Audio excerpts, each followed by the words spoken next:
따라 사도들이 복음을 사도들이 그 백성들에게 전한 게 뭘까?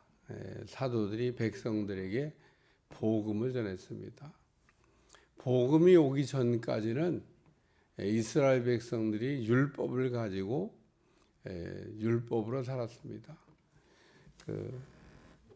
근데 율법 시대가 끝나고 이제 복음이 이제 들어와서 복음 시대가 열렸는데 사도들이 백성들에게 복음을 전했다 그런 얘기입니다.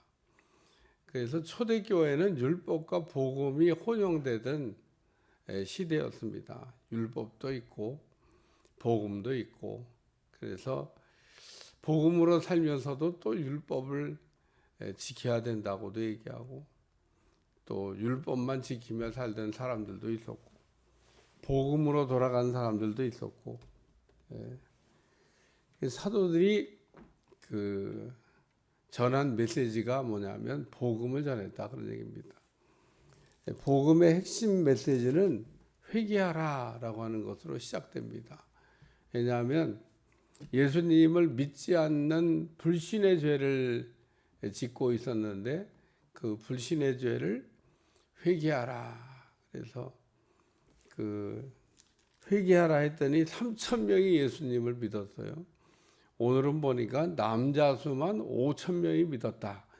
그러니까 앞에 베드로가 회개하라 이렇게 한번 설교했더니 3,000명이 신도가 늘었다고 그러는데, 그러니까 세례받은 사람들이 3,000명 회개하고, 오늘은 남자 수만 5,000명.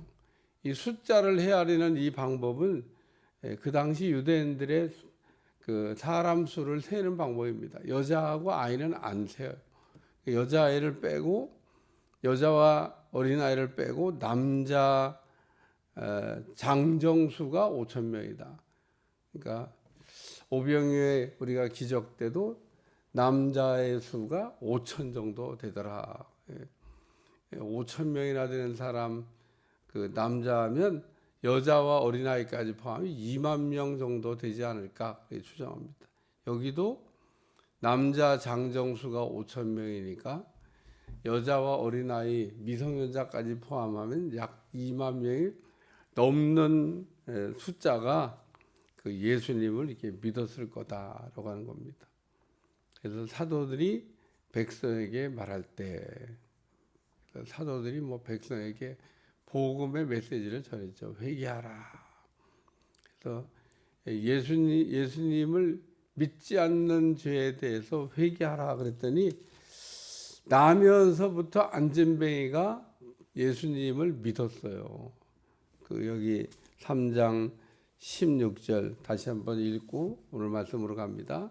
3장 16절 다 같이 시작. 그 이름을 믿음으로 그 이름이 너희 보고하는 이 사람을 성하게 하였나니 예수로 말미암아 난 믿음이 너희 모든 사람 앞에서 이같이 완전히 낫게 하였느니라.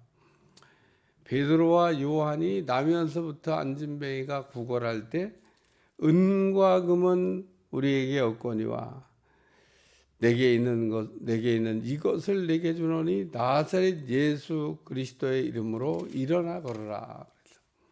베드로와 요한이 은과 금은 우리에게 없지만은 내게 있는 것으로, 그래서 없는 것과 있는 거가 뭐냐면요, 없는 거는 은금이고 있는 거는 예수님이 있다 그런 얘기입니다.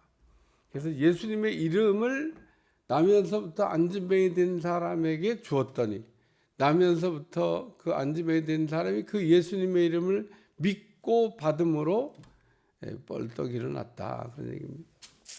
그래서 그 예수님의 이름을 그 믿음으로 나음을 얻은 그 나면서부터 안진뱅이 된 사람의 사건도 있고, 또 사도들이 그래서 예수님을 이렇게 전하기 시작했는데 예수님의 그 십자가의 죽으심 그리고 예수님의 부활하심 그 내용을 이렇게 전했겠죠. 그게 복음입니다.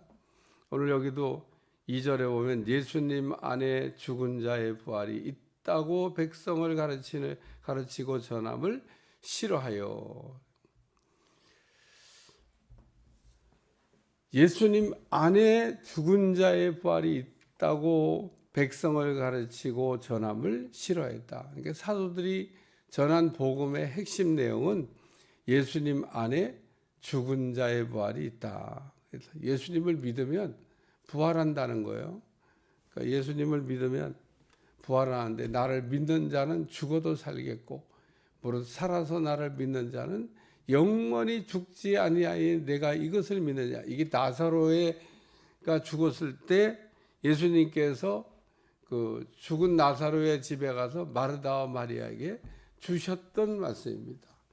그 부활을 믿으라는 거예요. 오늘도 우리가 믿는다 그럴 때 뭘 믿어야 되냐? 예수님 안에 부활이 있다고 하는 것을 우리가 믿으셔야 돼요. 예수님 안에는 부활이 있다. 예수님 안에 부활이 뭐냐? 일으킴을 받는 게 부활이에요. 오늘 우리가 부활 그러니까 다시 살아나는 것, 죽었다가 다시 살아나는 것을 우리가 부활이라 그러면 그 뭐 반은 맞고 반은 틀리다고 해야 되나? 아니면 그 제대로 말하는 게 아니다고 얘기해야 될까? 이게 명확하지 않은 말이다 그런 얘기입니다. 우리가 부활이라고 하는 이 헬라어로 에게이로라는 이 단어를 이해를 해야 돼요. 에게이로는 자동사가 아니고 수동사입니다. 수동사. 일으킴을 받았다. 그러니까 일어났다고 하는 것과 일으킴을 받았다고 하는 건 틀린 거예요. 왜 예수님께서 죽은 자 가운데서 일으킴을 받으셨냐? 죄가 없으셨기 때문에. 그래서 구약 성경을 읽어보면 구약 성경의 부활은 어떻게 나오는가 하면 의인의 부활로 나옵니다. 의인이 부활한다. 그래서 의인이 부활한다 그래 놓고 의인은 없나니 하나도 없다. 의인이 없어요. 그게 부활이 안 되는 겁니다. 의인이 부활한다고 하는 구약의 말씀이 있는데 의인이 있어야 뭐 부활을 하죠. 로마서 3장 10절 모든 사람이 죄를 지으며 하나님의 영광에 도달할 수가 없고 의인은 없나니 하나도 없다. 의인이 없다는 겁니다. 이 땅에는 죄인만 있지 의인은 없어요. 왜 죄인만 있고 의인이 없다고 얘기하냐면 우린 죄 그러면은 막 윤리적, 도덕적 이런 죄를 떠올립니다만은 성경이 말하고 있는 죄는 윤리나 도덕적인 죄뿐만 아니라 하나님을 믿지 않는 죄를 죄라고 얘기하는 겁니다. 그러니까 이 땅의 모든 사람이 하나님을 안 믿는다 그런 얘기입니다. 우리가 죄인이라고 하는 것은 안 믿는 거. 그러니까 죄인이냐 아니냐, 믿느냐 안 믿느냐, 안 믿으면 다 죄인이에요. 그래서 오늘 우리는 예수님을 믿어야 됩니다. 믿어야 돼요. 오늘 예수님을 믿어야 되는데 예수님을 안 믿어요. 그래서 이 땅의 모든 사람이 죄인이고 의인은 없나니 하나도 없다는 말씀 로마서에서 바울이 얘기하고 있는 겁니다. 그런데 의인 되신 분이 한 분 계십니다. 그게 예수님이에요. 예수님은 죄가 없이 잉태하셔서 죄가 없이 출생하시고 죄가 없이 사시다가 죄가 없이 죽으셨기 때문에 이게 예수님의 일생입니다. 예수님은 율법의 모든 요구를 하나도 어기지 아니하고 지키셨다는 겁니다. 예수님은 3대 절기를 지키셨을까? 지키셨죠. 예수님은 율법의 그 어떤 것도 어긴 적이 없습니다. 철저하게 율법을 다 지키심으로. 율법을 다 지킬 수 있는 인간이었는데 인간은 율법을 다 지킬 수가 없어요. 근데 예수님은 율법의 모든 요구를 다 지키시고 율법으로 흠이 없는, 그래서 우리 주님이 죄가 없이 이렇게 십자가에 죽으신 그 구약의 선자들이 말한 의인의 부활이 바로 예수님이시다 그런 얘기입니다. 그래서 예수님 안에는 부활이 있다. 또 예수님 안에는 우리가 죽어도 다시 산다는 겁니다. 우리가 죽으면 끝이다 그렇게 얘기하는 사람이 있어요. 불신자들이 흔히 말하는 얘기입니다. 죽으면 끝이면 얼마나 좋겠어요. 우리의 인생은 죽음이 끝이 아니고 시작입니다. 오늘 우리의 인생이 죽음이 끝이 아니라 시작이라는 사실을 알 수 있는 건데 모르니까 자꾸 무식한 삶을 사는 겁니다. 우리의 죽음은 끝이 아니라 시작이다. 사람들은 그래서 죽으면 끝이라고 생각하는데 죽고 나서 보니까 끝이 아니네. 그래서 우리가 그런 이야기를 간증으로만 듣는 게 아니라 그래서 살았을 때 정신 바짝 차리고 우리가 살아야 됩니다. 왜냐하면 우리는 죽는 거로 끝나는 게 아니라 죽고 난 다음에 다시 시작해야 되기 때문에, 그러므로 오늘 우리는 죽음이 끝이 아니라 시작이라고 하는 것을 우리가 생각하고 죽고 난 다음에 부활의 소망을 가지고 사는 여러분들이 되시기를 축원합니다. 여기 죽은 자의 부활이 있다. 바울이 고린도전서 15장에서 부활을 얘기하면서 부활을 기다리다가 초대교회 성도들이 죽었거든요. 부활에도 순서가 있다는 겁니다. 첫 번째는 예수님이 부활하셨고, 그 다음에 부활할 사람은 죽은 자가 먼저 부활하고, 그 다음에 살아있는 자들이 부활에 참여하게 될 거다. 오늘 우리 이 땅에서 우리가 죽기 전에 꼭 해야 될 일이 한 가지 있다 그러면 예수님을 믿고 죽으셔야 돼요. 죽은 자는 말이 없다 그러지만 우리가 죽고 난 다음에 생명이 있는 사람은 생명의 부활로, 생명이 없는 자는 사망의 부활로, 마지막엔 다 일으켜 주셔요. 근데 일어나 보니까 생명이 없네. 그러면 왼쪽으로, 생명이 있네 오른쪽으로. 그래서 오늘 우리는 오른쪽에 서야 될 거냐 왼쪽에 서야 될 거냐, 십자가에 달린 강도를 생각할 때도 오른쪽이 좋아요. 우리는 인생을 살면서 좌편으로 가지 아니하고 우편으로 가는 여러분들이 되시길 축원합니다. 모든 거에 우편이 좋아요. 십자가에 달린 강도도 오른편 강도가 낙원에 갔어요. 왼편 강도는 낙원에 못 갔어요. 우리 주님이 양과 염소를 갈 때도 오른쪽과 왼쪽을 두셨는데 오른쪽은 천국으로, 왼쪽은 지옥으로. 그래서 오늘 우리는 죽은 자의 부활이 있다라고, 그러니까 예수님이 부활하셨습니다. 그러고 외친 거죠. 그리고 그 예수님의 부활을 믿으면 당신도 부활할 수 있습니다. 그래서 오늘 이렇게 부활에 관한 말씀을 사도들이 백성에게 전했다. 이게 복음이라는 겁니다. 오늘 우리가 복음이라는 걸 생각할 때 복음이 뭐냐? 복음은 예수님이 십자가에 대속을 하시고 예수님이 부활하셨다. 복음의 핵심 내용으로 우리가 살아가는 여러분들이 되시기를 축원합니다.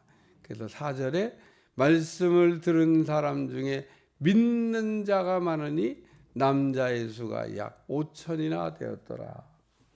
그래서 복음이 제대로 우리가 잘 전달되게 되면 복음에는 하나님의 능력이 들어있기 때문에 복음의 능력으로 구원받는 수가 날마다 늘어나게 될 줄로 믿습니다. 주 예수를 믿으라.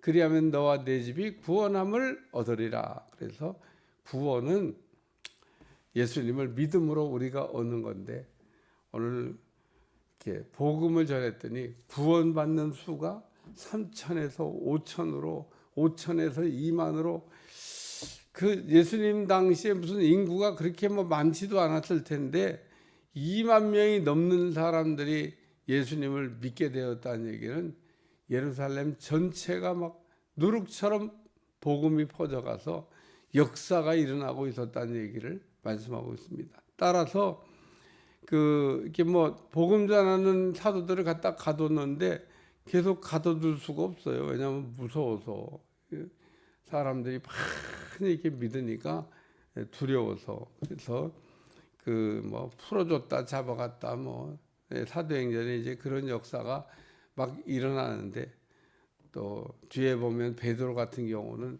갖다 가뒀는데 그냥 천사가 나오라고 해서 나오질 않나. 초대교회에 놀라운 역사가 이런 내용들이 기록되어 있습니다만, 오늘도 우리가 어떻게 살아야 될 것이냐, 우리가 사는 방법이 율법으로 사는 방법도 있고 복음으로 사는 방법도 있고 무식하게 사는 방법도 있는데, 오늘 우리는 복음으로 무장하고 여기 예수님 안에 죽은 자의 부활이 있다라고 하는 요 말씀이 복음인데, 이 복음의 핵심 내용으로 우리가 무장하고 우리의 신앙을 견고하게 함으로 날마다 우리의 삶에 살아서 믿으면 영원히 죽지 않게 하신다고 하는 이 말씀의 능력으로 살아가시기를 주여 축원합니다. 기도하겠습니다. 하나님, 오늘도 초대교회 복음의 강력한 역사와 능력 안에서 승리하게 하심을 감사드리며 날마다 깨어있는 종들이 되게 하여 주옵소서. 예수님의 이름으로 간절히 기도하옵나이다. 아멘.